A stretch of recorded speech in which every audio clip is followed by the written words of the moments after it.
όλο τον πρόεδρο ιδίως του χωριού μας εδώ για τον αγώνα που κάνατε για να επαναέλθει πάλι το σχολείο εδώ στο χωριό. Αλλά θα παρακαλέσω τις μητέρες, οι οποίες έχουν μεγάλη αγάπη και τις βλέπω όλες μαζί, να συνεχίσουν αυτόν τον αγώνα που κάνετε σήμερα και αυτές τις ημέρες για να γίνει το σχολείο καλύτερο, να είστε κοντά στη δασκάλα, για να σας βλέπει η δασκάλα, να ρωτάτε τη δασκάλα και η δασκάλα να ρωτάει εσάς για τα παιδιά σας. Το Δήμαρχο Πρωτής και τον Μάρκος, όλους το Δημοτικό Σύμβουλο, του Αγίου Δημητρίου και από τον Αγίου Δημητρίου, βρίσκονται σήμερα στο ξεκίνημα και στο άνοιγμα βεβαίως του παιδικού σταθμού που γίνεται μετά από 4 χρόνια. Πιστεύουμε σιγά σιγά θα δημιουργηθεί μια καλύτερη κατάσταση στο σχολείο μας, γιατί αυτή τη στιγμή λείπουν πράγματα. Πιστεύω ότι το ξεκίνημα είναι δύσκολο, θα πάνε όλα μια χαρά και πιστεύω να ανοίγουν σχολεία και να μην κλείνουν. Θα ήθελα και εγώ να πω, όταν κλείνει ένα σχολείο υπάρχει στεναχώρια.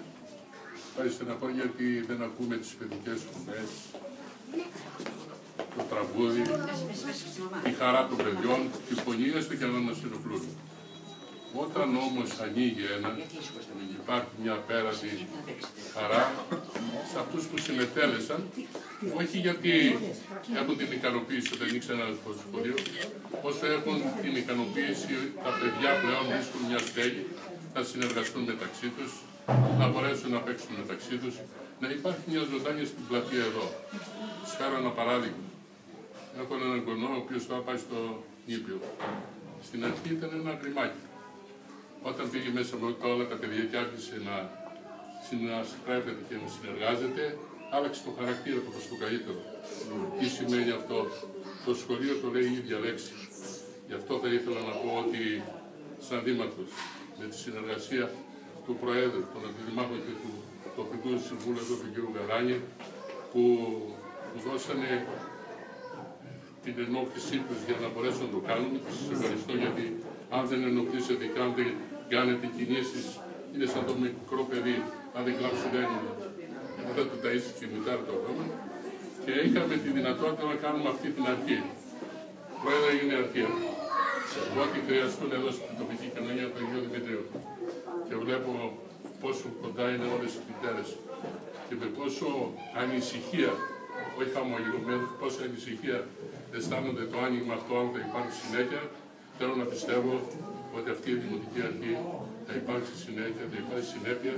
Πάνω απ' όλα θα υπάρχει η ανταπόκριση στην τοπική κοινωνία, γιατί μέλημά μας σε μια δύσκολη εποχή που ζούμε, τουλάχιστον να υπάρχει η δυνατότητα με τη συμμετοχή της Δημοτικής Αρχής να δώσει έστω αυτά τα απλά σημάδια ευαισθησίας, τουλάχιστον στην οικογένεια και στα παιδιά. Συγχαρητήρια και σου εύχομαι να έχεις κουράγιο και να ξέρεις ότι ο Δήμαρχος, ο Πρόεδρος, ο Αντιπρόεδρος και ο Αντιδήμαρχος και ο τοπικός σύμβουλος εδώ θα είναι κοντά. Ό,τι έχετε να το λέτε. Μην διστάσετε. Αρκεί να είναι καλοδεχούμενο, δηλαδή να είναι ένα αίσθημα το οποίο πραγματικά να ανταποκρίνεται σε αυτό που μπορούμε να κάνουμε. Σας ευχαριστώ πολύ. Και εμείς ευχαριστούμε. Και πάνω απ' όλα συνεργασία εδώ. Και εσένα και το Γιάννη. Και να ξέρετε ότι είμαστε υποχρεωμένοι. Δεν κάναμε κάτι. Να μας πείτε μπράβο. Κάναμε κάτι να μας πείτε καλά κάνετε και αυτό πρέπει να κάνετε. Είναι υποχρέωσή μας να το κάνουμε. Και θα ήθελα να πω αυτό που είπε ο Παπαϊδάκης, για να μην έχουμε τη δυσκολία να πιέσει πάλι να κάνετε ένα παιδί παραπάνω. Δεν είναι αυτό, δεν είναι